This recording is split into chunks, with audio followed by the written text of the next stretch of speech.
നമസ്കാരം. അധ്യാത്മരാമായണം തുടരുകയാണ്. ഇന്ന് അയോധ്യാകാണ്ഡത്തിൽ വനയാത്ര, ഗുഹസംഗമം, ഭരദ്വാജ ആശ്രമപ്രവേശം, വാൽമീകി ആശ്രമപ്രവേശം, വാൽമീകിയുടെ ആത്മകഥ എന്നീ പംക്തികളാണ് ചൊല്ലാൻ പോകുന്നത്.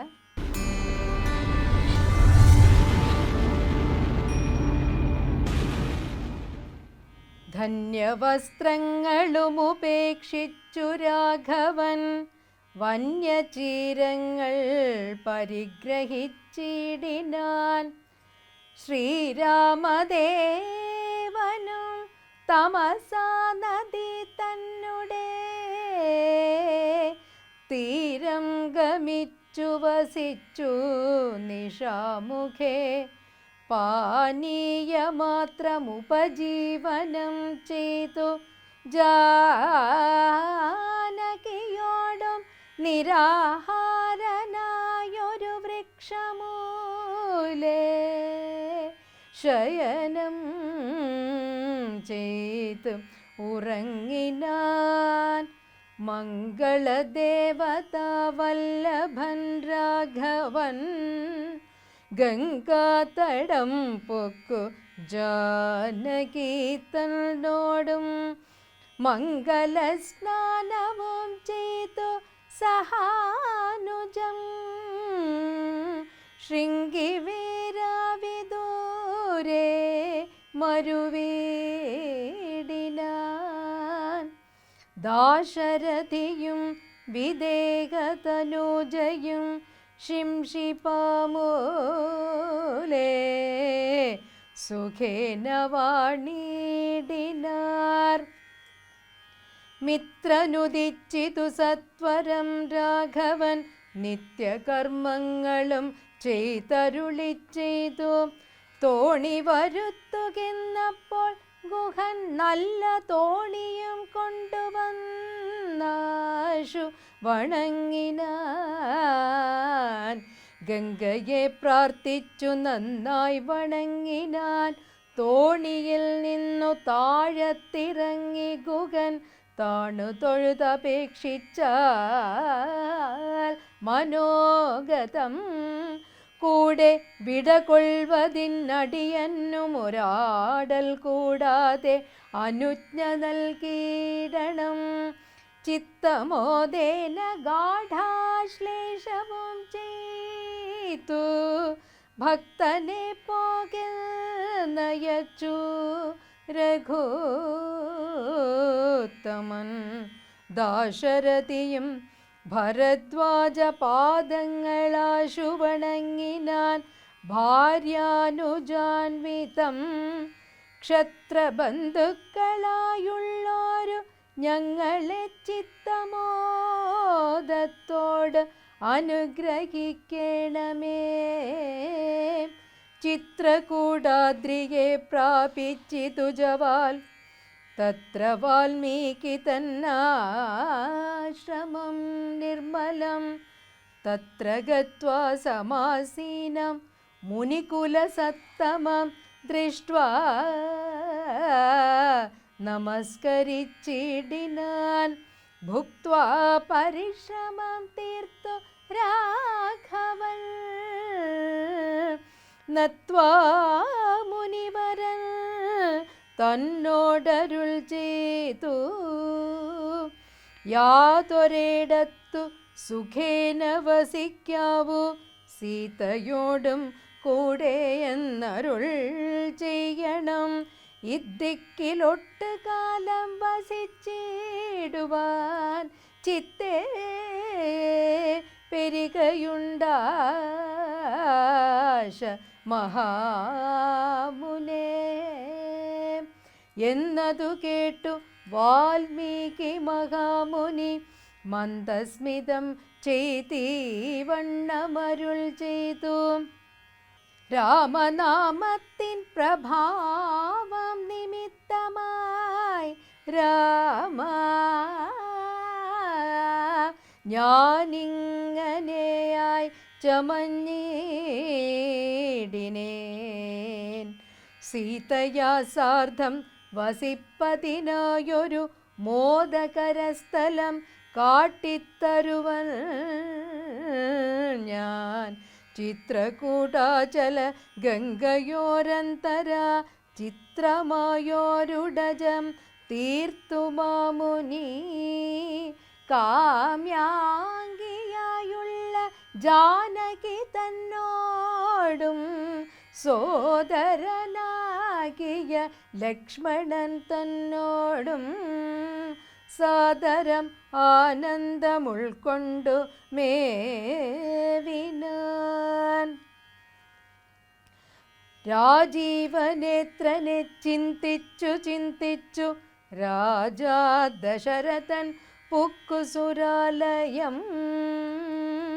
ദുഃഖിച്ചു ഭൂമിയിൽ വീണു ഭരതനും രാജ്യം നിനക്കു സംപ്രാപ്തമായി വന്നിതു പൂജ്യനായി.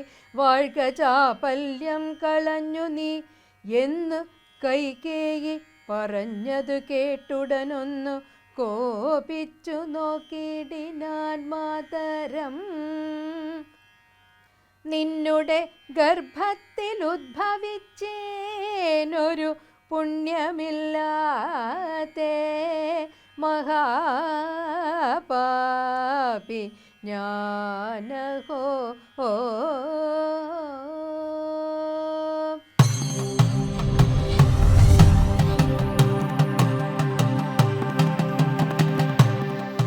പ്രിയ സജ്ജനങ്ങൾക്ക് ഏവർക്കും രാമായണ മാസത്തിലേക്ക് സ്വാഗതം. ശ്രീരാമചന്ദ്രൻ വിജയിക്കട്ടെ. മഹാവിഷ്ണുവിൻ്റെ 9ാമത്തെ അവതാരം ഭഗവാൻ ശ്രീകൃഷ്ണൻ. ഭഗവാൻ നമ്മെ പഠിപ്പിക്കുന്നു, ധർമ്മ ഏവ ഹതോ ഹന്തി ധർമ്മോ രക്ഷതി രക്ഷിത. ധർമ്മത്തെ രക്ഷിക്കുന്നവരെ ധർമ്മം രക്ഷിക്കും, ധർമ്മത്തെ നശിപ്പിക്കുന്നവരെ ധർമ്മം നശിപ്പിക്കുമെന്ന് നമ്മെ പഠിപ്പിച്ച മഹാദേവൻ ശ്രീകൃഷ്ണ ഭഗവാൻ ദ്വാപരയുഗത്തിലാണ്. ഭഗവാന്റെ ദേഹവിയോഗത്തിനു ശേഷം ഇത് 5127ാമത് വർഷമാണ്. അതായത് ഹിന്ദുക്കളുടെ കലണ്ടർ 5127 ക്രിസ്തു വർഷം 2025, കൊല്ലവർഷം 1200, ഇസ്ലാമിക വർഷം എൻ്റെ ഓർമ്മ ശരിയാണെങ്കിൽ 1445. മുഹമ്മദിന് ശേഷം, ക്രിസ്തുവിന് ശേഷം എന്ന് പറയുമ്പോൾ ശ്രീകൃഷ്ണനു ശേഷം 5127 വർഷം പഴക്കമുള്ള കലണ്ടർ സ്വന്തമായിട്ടുള്ളവരാണ് നമ്മൾ. ആ ഭഗവാന്റെ ദേഹവിയോഗത്തിന് ശേഷമാണ് കലിയുഗം ആരംഭിച്ചത്. ഇത് കലിയുഗം 5127. ധർമ്മത്തിൻ്റെ സംരക്ഷണത്തിന് ഏതെല്ലാം രൂപത്തിൽ ഞാൻ വരും? ത്രേതായ മന്ത്രശക്തിശ്ച ജ്ഞാനശക്തി കൃതേ യുഗേ ദ്വാപരേ യുദ്ധശക്തിശ്ച സംഘേ ശക്തി കലോ യുഗേ. കലിയുഗത്തിൽ സംഘടനാശക്തി കൊണ്ടാണ് ധർമ്മം സംരക്ഷിക്കപ്പെടുക. ആയതുകൊണ്ട് ഈ നാടിൻ്റെ ധർമ്മത്തെയും സംസ്കാരത്തെയും പാരമ്പര്യത്തെയും പൈതൃകത്തെയും സംരക്ഷിക്കേണ്ടത് ഈ നാടിൻ്റെ ദേശീയ ജനതയായ ഹിന്ദുവിൻ്റെ കടമയാണ്. അപ്പോൾ ഹിന്ദു എന്ന് പറയുമ്പോൾ ആരാണ് ഹിന്ദു? ഈ മണ്ണിന് 3 പേരുകളുണ്ട്. അർത്ഥശൂന്യമായ ഇന്ത്യ, 2 ഭാരതം, ഭാസിൽ രമിക്കുന്നത്, ഭ എന്നാൽ പ്രകാശം, പ്രകാശത്തിൽ രമിക്കുന്നത് ഭാരതം, 3 Hindustan. Hindustan petroleum, Hindustan machines and tools HMT, HBC Hindustan business corporation. Abdul Samad Samadani ലീഗിൻ്റെ നേതാവാണ്. മുമ്പ് മാതൃഭൂമിയിൽ ലേഖന പരമ്പരകൾ എഴുതിയിരുന്നു, ഹിന്ദുസ്ഥാൻ ഹമാര. അപ്പോൾ ഹിന്ദുസ്ഥാനം എന്ന വാക്ക് വർഗീയമാണോ? അപ്പോൾ നമ്മൾ ഹിന്ദു രാഷ്ട്രം എന്നൊക്കെ പറയുമ്പോൾ എന്തിനാണ് അതിനൊരു ഭയാനകമായിട്ട് അവതരിപ്പിക്കുന്നത്? ഹിന്ദുക്കൾ വസിക്കുന്ന രാഷ്ട്രം ഹിന്ദു രാഷ്ട്രം. അപ്പോൾ ആരാണ് ഹിന്ദു? ആരാണ് ഹിന്ദു എന്നറിയണമെങ്കിൽ ഏതാണ് ഹിന്ദുസ്ഥാൻ എന്നറിയണം. വിഷ്ണു പുരാണം പറയും, ഹിമാലയം സമാരഭ്യ യാവദിന്ദു സരോവരം തം ദേവനിർമ്മിതം ദേശം ഹിന്ദുസ്ഥാനം പ്രജക്ഷതേ. ഇതാണ് ഹിന്ദുസ്ഥാൻ. വടക്ക് ഹിമാലയത്തിൽ നിന്നും ആരംഭിച്ച് സിന്ധു മഹാസാഗരം വരെ, ഇന്നത്തെ ഇന്ത്യൻ മഹാസമുദ്രം. നമ്മൾ പേര് മാറ്റി കളഞ്ഞു നമ്മുടെ സാഗരത്തിൻ്റേത്. ഗംഗാനദി ഉത്ഭവിച്ചു ചേരുന്ന ആ സാഗരത്തിൻ്റെ പേര് ഗംഗാസാഗരം, ഇന്ന് ബംഗാൾ ഉൾക്കടൽ. സിന്ധു നദീതട സംസ്കാരം വളർന്നു വന്ന ആ സാഗരത്തിൻ്റെ പേര് സിന്ധു സാഗരം. അറബികൾ കച്ചവടത്തിനായി വന്നതുകൊണ്ട് ഒരു സാഗരത്തിൻ്റെ പേര് പോലും നമ്മൾ മാറ്റിയിട്ട് അറബിക്കടൽ എന്നാക്കി. ആ സിന്ധു സാഗരവും ഗംഗാസാഗരവും ഒന്നിക്കുന്ന സാഗരത്തിൻ്റെ പേര് സിന്ധു മഹാസാഗരം. അപ്പോൾ ഹിമാലയം സമാരഭ്യ, വടക്ക് ഹിമാലയത്തിൽ നിന്നും ആരംഭിച്ച് സിന്ധു മഹാസാഗരം വരെ തം ദേവനിർമ്മിതം ദേശം. ദേവനാൽ നിർമ്മിക്കപ്പെട്ട അതിമനോഹരമായൊരു ഭൂപ്രദേശം. ആ മണ്ണിൻ്റെ പേര് ഹിന്ദുസ്ഥാൻ. അവിടെ ജീവിക്കുന്ന 143 കോടി ജനങ്ങളുടെ സാംസ്കാരിക നാമമാണ് ഹിന്ദു. ഹിമാലയത്തിൻ്റെ ഹീം സിന്ധുവിൻ്റെ ഉന്തും ചേർന്നാൽ ഹിന്ദുവായി മാറുന്നു. അങ്ങനെ ഈ ഭാരതത്തിലെ 143 കോടി ജനങ്ങളുടെയും മാതൃകാ പുരുഷോത്തമനാണ് ശ്രീരാമചന്ദ്ര മഹാദേവൻ. അതുകൊണ്ടാണ് 1920 കാലഘട്ടത്തിൽ സ്വാതന്ത്ര്യ സമരത്തിൻ്റെ നേതൃത്വം ഏറ്റെടുത്ത മഹാത്മാഗാന്ധി ഒരു കൈയിൽ ഭഗവത്ഗീതയും മറുകൈയിൽ തുളസിമാലയും ധരിച്ചുകൊണ്ട് ഗ്രാമങ്ങളിലേക്ക് ഇറങ്ങിയപ്പോൾ ജനങ്ങൾ അദ്ദേഹത്തോട് ചോദിച്ചു, മഹാത്മജി, നമ്മൾ സായിപ്പിനെ ഓടിച്ചിട്ട് ഇപ്പം ഏത് രാജ്യം ഉണ്ടാക്കാൻ പോകുന്നത്? ഗാന്ധി പറഞ്ഞു, രാമരാജ്യം. ജനങ്ങൾക്ക് പിന്നീട് ഒന്നും പറയേണ്ടി വന്നില്ല. രാമരാജ്യം എന്നാൽ ഭാരതത്തിലെ ഒരാളോട് ഒന്നും പറഞ്ഞു കൊടുക്കേണ്ട, ധർമ്മത്തിൻ്റെ അടിസ്ഥാനത്തിൽ ജനങ്ങൾ പരസ്പര ഭാവനയിൽ ജീവിക്കുന്ന രാജ്യം. ആ മഹാരാജാവ് ശ്രീരാമചന്ദ്രൻ തൻ്റെ സഹധർമ്മിണിയെപ്പോലും രാജാധികാരത്തിനു വേണ്ടി ഉപേക്ഷിച്ചു. രാജാധികാരം എന്ന് പറയുമ്പോൾ രാജാവിൻ്റെ അധികാരം സമസ്ത ലോകത്തിനും മാതൃകയായിരിക്കണം. ഉത്തരകാണ്ഡത്തിൽ നമുക്കത് വിശദീകരിക്കേണ്ടതുണ്ട്. എന്തുകൊണ്ടാണ് നിറഗർഭിണിയായ ഭാര്യയെ ഭഗവാന് കാട്ടിൽ ഉപേക്ഷിക്കേണ്ടി വന്നത് എന്ന വിഷയത്തെ അധികരിച്ച് ആ രാമൻ്റെ ജീവിതത്തിലൂടെയുള്ള യാത്രയാണ് രാമായണമെങ്കിൽ ദശരഥ മഹാരാജാവിനെ കുറിച്ച് നമുക്ക് ഇന്ന് ചിന്തിക്കണം. രാമൻ്റെ അച്ഛൻ ദശരഥ മഹാരാജാവിൻ്റെ രാജ്യത്തിൻ്റെ പേര് കോസലം. കോസല സാമ്രാജ്യത്തിൻ്റെ തലസ്ഥാനം അയോധ്യ. കോസല സാമ്രാജ്യത്തിൻ്റെ അതിർവരമ്പുകളെല്ലാം അതിശക്തമായ കാവലുകൾ ഏർപ്പെടുത്തിയിരുന്നു. ദശരഥ മഹാരാജാവിനോട് എതിർക്കുവാൻ ധൈര്യമുള്ള ഒരാളും അന്നുണ്ടായിരുന്നില്ല. പക്ഷേ തൻ്റെ രാജ്യത്തിൻ്റെ അതിർത്തികളെ സുരക്ഷിതമായി വച്ചിരുന്നു. മനുവിൻ്റെ നീതിശാസ്ത്രത്തിൽ മനു പറയുന്നുണ്ട്, എൻ്റെ വീട്ടിലെ പശു നിങ്ങളുടെ വീട്ടിലേക്ക് കടന്നു വന്ന് നിങ്ങളുടെ വിളവ് ഭക്ഷിച്ചാൽ ഞാൻ നിങ്ങൾക്ക് ഫൈൻ അടക്കണം. പക്ഷേ ഫൈൻ അടക്കേണ്ടതില്ല, നിങ്ങളുടെ വിളവ് നിങ്ങൾ വേലികെട്ടി സംരക്ഷിച്ചിട്ടില്ല എങ്കിൽ. നമ്മുടെ സ്വത്ത്, നമ്മുടെ വീട്, നമ്മുടെ രാഷ്ട്രം നമ്മൾ വേലികെട്ടി സംരക്ഷിക്കണം. നമ്മുടെ വീടിൻ്റെ വാതിൽ ദുർബലമായാൽ കള്ളൻ എപ്പോഴും കയറി വരാം. കള്ളൻ സമാജത്തിൽ ഉണ്ട്, മോഷ്ടാക്കളും പിടിച്ചു പറിക്കാറൊന്നും ഇഷ്ടം പോലെയുണ്ട്. പക്ഷെ നമ്മൾ സുരക്ഷിതമായിട്ട് നമ്മുടെ വീടിനെയും നാടിനെയും കാത്തില്ലെങ്കിൽ, നമ്മുടെ പട്ടാളക്കാർ കണ്ണിമ ചിമ്മാതെ ഈ രാജ്യത്തിൻ്റെ അതിർത്തികളിൽ കാവൽ കിടന്നില്ല എങ്കിൽ പാകിസ്ഥാനും അഫ്ഗാനിസ്ഥാനും ബംഗ്ലാദേശും ചൈനയും അയൽ രാജ്യങ്ങളായിട്ടുള്ള ഒരു രാഷ്ട്രം കൂടിയാണ് നമ്മുടെ ഭാരതം. സാമ്പത്തിക വിദഗ്ധർ പറയാറുണ്ട്, ഈ 4 രാജ്യങ്ങളും അതിർ രാജ്യങ്ങളായിട്ട് എൻ്റെ ഭാരതത്തിനില്ലായിരുന്നുവെങ്കിൽ ഭാരതത്തിലെ റോഡുകൾ സ്വർണം പൂശിയേനെ എന്ന്. കാരണം നമ്മൾ ഏറ്റവും കൂടുതൽ നമ്മുടെ സമ്പത്ത് ചിലവഴിക്കുന്നത് പ്രതിരോധത്തിനു വേണ്ടിയാണ്, ആയുധങ്ങൾ വാങ്ങിക്കൂട്ടുവാൻ വേണ്ടിയാണ്. കാരണം ഒരാളെപ്പോലും ആക്രമിച്ചത് ഭാരതത്തിൻ്റെ ചരിത്രമല്ല.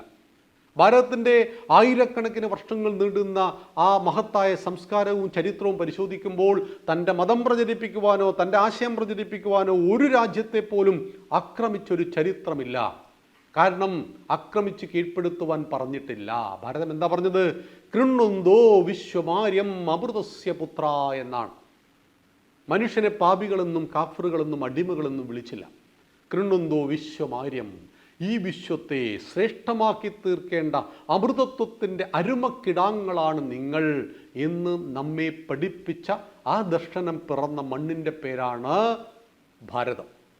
ഈ ധർമ്മത്തെ സനാതന ധർമ്മം, ഹിന്ദു സംസ്കാരം, ആർഷഭാരത സംസ്കാരം, ഭാരതീയ തത്വചിന്തകൾ, അങ്ങനെ പല പല പേരുകളിലും വിളിക്കുമ്പോൾ ഈ ധർമ്മത്തിന് എന്നും മുതൽക്കൂട്ടായ, ഈ ധർമ്മത്തിന് മാതൃകയായ, വേദത്തിൻ്റെ വ്യാഖ്യാനമായ ശ്രീരാമചന്ദ്ര മഹാദേവൻ്റെ പിതാവ് ദശരഥ മഹാരാജാവ് തൻ്റെ രാജ്യത്തിൻ്റെ അതിർത്തികളെ കൃത്യമായി സംരക്ഷിച്ചിരുന്നു. ആ മഹാരാജാവിന് 3 ഭാര്യമാരാണ്, കൗസല്യ, കൈകേയി, സുമിത്ര. വിവാഹം കഴിഞ്ഞു, അനേക വർഷങ്ങൾ കഴിഞ്ഞിട്ടും മക്കളില്ല. മക്കളില്ലാത്തത് വലിയ ദുഃഖമാണ്. മക്കളെ ശരിയായി വളർത്തിയില്ലെങ്കിൽ അതിലും വലിയ ദുഃഖമാണ്. നമ്മുടെ നീതിശാസ്ത്രങ്ങൾ പറയാറുണ്ട്, മക്കളെ വളർത്തുമ്പോൾ 3 കാര്യങ്ങൾ ശ്രദ്ധിക്കണം. ലാളനേത് പഞ്ചവർഷാണി, 5 വയസ്സുവരെ ലാളിച്ച് വളർത്തണം. തേനെ മോനെ ചക്കരെ പറഞ്ഞു വിളിച്ച് തന്നെ വളർത്താം. ദശവർഷാണി ശിക്ഷയേത്, 5 വയസ്സ് മുതൽ 15 വയസ്സ് വരെ ശിക്ഷണം നൽകി വളർത്തണം. ശിക്ഷയല്ല കേട്ടോ, ശിക്ഷണം. തെറ്റ് കുട്ടിക്ക് ബോധ്യപ്പെട്ട് അവനത് തുടരാതെ തിരുത്തുന്നുവെങ്കിൽ ആ ശിക്ഷയുടെ പേരാണ് ശിക്ഷണം. 15 വയസ്സ് കഴിഞ്ഞാൽ ശേഷം സമഭാവന, തോളിൽ കൈയിട്ട് നടക്കണം. 15 വയസ്സ് കഴിഞ്ഞൊരു പെൺകുട്ടിയുടെ ഏറ്റവും നല്ല മിത്രം അമ്മയായിരിക്കണം. 15 വയസ്സ് കഴിഞ്ഞൊരു ആൺകുട്ടിയുടെ ഏറ്റവും നല്ല സുഹൃത്ത് അച്ഛനായിരിക്കണം. ഇതാണ് ഭാരതത്തിൻ്റെ മക്കളെ വളർത്തുവാൻ എല്ലാ കാര്യങ്ങളും ശ്രദ്ധിച്ചിരുന്നു ഭാരതം. അപ്പോൾ 3 ഭാര്യമാരാണ് രാജാവിന്. മക്കളില്ലാത്ത ദുഃഖം അദ്ദേഹത്തെ വല്ലാതെ അലട്ടി. നമ്മുടെ ജീവിതത്തിൽ പ്രധാനമായ ഏതെങ്കിലും ഒരു ദുഃഖം ഉണ്ടാവും. ഇത് നമ്മെ സദാ അലട്ടിക്കൊണ്ടിരിക്കും. എല്ലാവർക്കും പ്രശ്നങ്ങളുണ്ട്, അത് ചെറുതും വലുതുമായിരിക്കാം. പ്രശ്നങ്ങളില്ലാത്തവർ, പ്രശ്നങ്ങളില്ലാത്ത ശരീരങ്ങൾ, പ്രശ്നങ്ങളില്ലാത്ത ലോകം വളരെ അപൂർവമാണ്. അങ്ങനെയെങ്കിൽ ആ പ്രശ്നങ്ങളെ തരണം ചെയ്യുവാനും പ്രശ്നങ്ങളെ അതിജീവിക്കുവാനും നമുക്ക് കഴിയണ്ടേ? അതിന് ഏറ്റവും വലിയ ഉദാഹരണമാണ് ശ്രീരാമചന്ദ്രൻ, ശ്രീകൃഷ്ണൻ. ഈ ശ്രീകൃഷ്ണൻ ജനിച്ചത് എവിടെയാണ്? ഭഗവാൻ കാരാഗൃഹത്തിലാണ്. അമ്മയുടെ മുലപ്പാൽ കുടിച്ചിട്ടില്ല. ജനിച്ചുടൻ അച്ഛനായ വസുദേവൻ കൂട്ടയിൽ ചുമന്ന് യമുന നദി കടന്ന് നന്ദനോദ്യാനത്തിലെത്തിച്ചു. യശോദ പ്രസവിച്ച കുഞ്ഞിനെ ഇങ്ങോട്ടെടുത്തു, ഈ കുട്ടിയെ അവിടെ വച്ചു. 6 മാസം പ്രായമുള്ള ഭഗവാനെ മുല കൊടുത്തു കൊല്ലുവാൻ പൂതന വന്നു. ഭഗവാൻ അവിടെ മുല കുടിച്ചു കൊന്നു കളഞ്ഞു. രാമൻ്റെയും കൃഷ്ണൻ്റെയും ജീവിതത്തിലൂടെ സഞ്ചരിക്കുമ്പോൾ അവരനുഭവിച്ച പ്രതിസന്ധി, പ്രയാസങ്ങൾ എത്രയെത്ര വലുതായിരുന്നു. അതിൻ്റെ 1000-1 പോലും നമ്മൾ ആരെങ്കിലും അനുഭവിച്ചിട്ടുണ്ടോ? രാജാവാകേണ്ട തലേ ദിവസം 14 കൊല്ലം കാട്ടിലേക്ക് പോകേണ്ടി വന്ന ഒരു ഗതികേട് നമുക്കുണ്ടായിട്ടുണ്ടോ?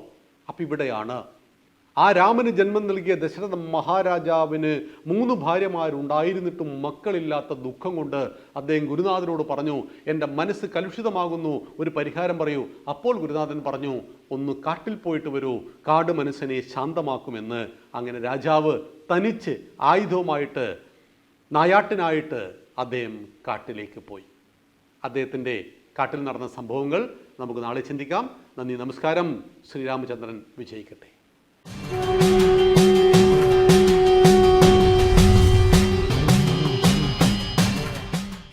കേരളത്തിലെ പ്രസിദ്ധമായിട്ടുള്ള ശ്രീരാമസ്വാമി ക്ഷേത്രമാണ് തൃപ്രയാർ ശ്രീരാമസ്വാമി ക്ഷേത്രം. രാമായണ മാസത്തിലെ ഭക്തിസാന്ദ്രമായിട്ടുള്ള നാലമ്പല ദർശനത്തിന് തുടക്കം കുറിക്കുന്നതും ഈ ക്ഷേത്രത്തിൽ നിന്നാണ്. നമുക്ക് തൃപ്രയാർ ക്ഷേത്രത്തിലെ വിശേഷങ്ങളിലേക്ക് പോകാം.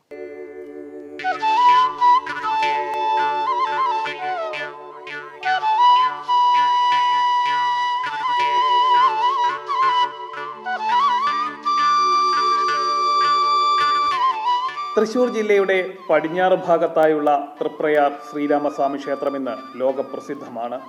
രാമായണ മാസത്തിൽ ഭക്തജനങ്ങൾ ഇവിടേക്ക് ഒഴുകിയെത്തും. രാമമന്ത്രം ജപിച്ച് നാലമ്പല ദർശനത്തിനെത്തുന്ന ഭക്തർ ആദ്യം വണങ്ങുന്നത് തൃപ്രയാറപ്പനെയാണ്.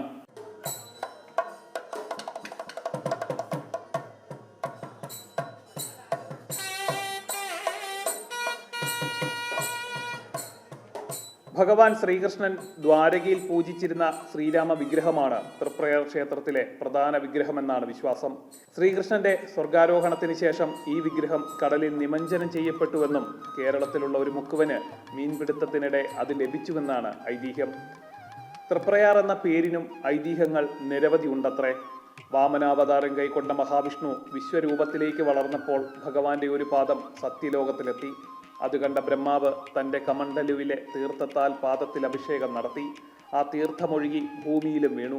തിരുപാദം കഴുകിയ ജലം ആറായപ്പോൾ അതിനെ തിരുപ്പതയാറായി ലോപിച്ച് തൃപ്രയാറായി മാറിയെന്നും വിശ്വാസമുണ്ട്.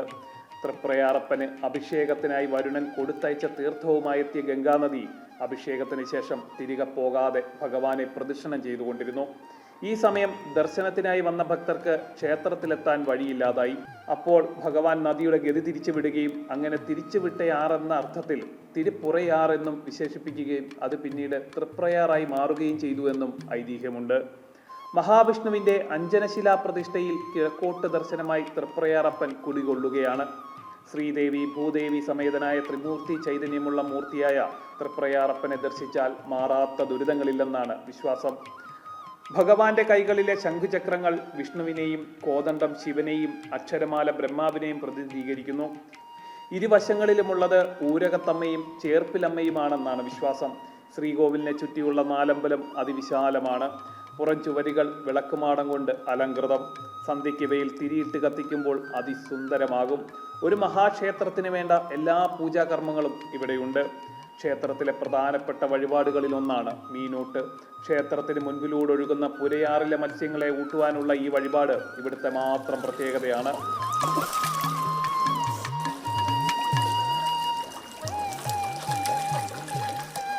ഈ മത്സ്യങ്ങൾ തേവർക്ക് പ്രിയപ്പെട്ടവരാണെന്നും ഇവരെ ഊട്ടുന്നത് വഴി തേവരെ പ്രീതിപ്പെടുത്താമെന്നുമാണ് വിശ്വാസം. ആസ്മ രോഗികൾക്ക് ഈ വഴിപാട് ചെയ്യുന്നത് ഗുണകരമാണെന്ന് പറയപ്പെടുന്നു. ഇതിന് പുറമെ പാൽപായസവും ചന്ദനം ചാർത്തും മറ്റർച്ചനകളും വഴിപാടായി നടത്താറുണ്ട്. വെടിവഴിപാടും ഇവിടുത്തെ പ്രധാനപ്പെട്ട ചടങ്ങാണ്. നട തുറന്നിരിക്കുന്ന സമയം മുഴുവൻ കതിനകളുടെ ഘോരനാദം കേൾക്കാം. കൊച്ചിൻ ദേവസ്വം ബോർഡിന്റെ കീഴിലാണ് ഈ ക്ഷേത്രമുള്ളത്. നാലമ്പല ദർശനത്തിന്റെ ഭാഗമായി വിപുലമായ സജ്ജീകരണങ്ങളാണ് ക്ഷേത്രത്തിൽ ഒരുക്കിയിട്ടുള്ളത്. തൃപ്രയാർ ശ്രീരാമസ്വാമി ക്ഷേത്രം കേന്ദ്രീകരിച്ചാണ് കേരളത്തിൽ ഈ ഒരു നാലമ്പല ദർശനം എന്നുള്ള ആ ഒരു ആശയം തന്നെ ആദ്യമായിട്ട് നിലവിൽ വരുന്നത്. ഇവിടെ ക്ഷേത്രത്തിനകത്ത് 5000 പേർക്ക് മഴ നനയാതെ ക്യൂ നിൽക്കുവാനുള്ള പന്തൽ പൂർത്തിയായി കഴിഞ്ഞു. മൊബൈൽ വഴിപാട് കൗണ്ടറുകൾ ഈ ക്യൂവിൽ നിൽക്കുന്ന ഭക്തജനങ്ങളുടെ അടുത്തെത്തി അവർക്ക് ആവശ്യമായ വഴിപാടിന് രസീത് നൽകുന്നതിനുള്ള ഒരു സംവിധാനവും ഏർപ്പെടുത്തിയിട്ടുണ്ട്. കൂടാതെ ക്ഷേത്രത്തിന് പുറത്ത് സന്നദ്ധ സംഘടനകളുടെ സഹകരണത്തോടുകൂടി ചുക്കുകാപ്പി അതുപോലെ തന്നെ കുടിവെള്ളവും വിതരണം ചെയ്യുന്നതിനുള്ള ക്രമീകരണവും ഏർപ്പെടുത്തിയിട്ടുണ്ട്. കൂടാതെ ക്ഷേത്രത്തിൽ 30 ദിവസവും രാമായണ പാരായണവും അതുപോലെ തന്നെ വിവിധ പ്രശസ്തരായിട്ടുള്ള ആളുകളെ ഉൾപ്പെടുത്തിയുള്ള ആധ്യാത്മിക പ്രഭാഷണങ്ങളും എല്ലാം ക്രമീകരിച്ചിട്ടുണ്ട്.